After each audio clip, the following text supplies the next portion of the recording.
पारू तू असं का करतेस? तुझ्याकडे समद आहे, मी तुला समद दिलं, खायला प्यायला नेसायला समद दिलं, तरी बी तू लोकांच्या घरी जाऊन चोऱ्या करतेस आणि मग आपल्या दोघांची इज्जत काढतेस बघ. अगं तू मुकी असून बी तुझ्याशी लगीन केलं ह्यानी आणि तू अशी वागतीस? सरंजामांच्याकडे बी चोरी केलीस तू?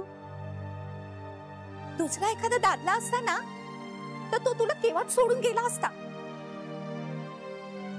पण हा तरी तुला सांभाळतो, जपतो.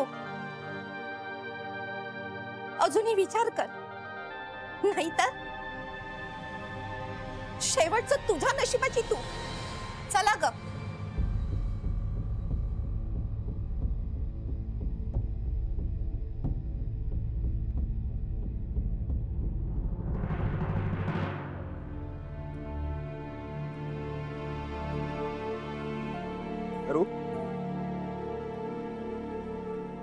तू मुकी आहे म्हणून काय झालं?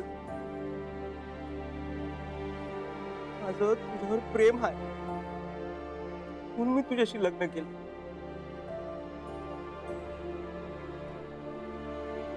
अगं तुझ्याशिवाय जगूच शकत नाही बघ मी.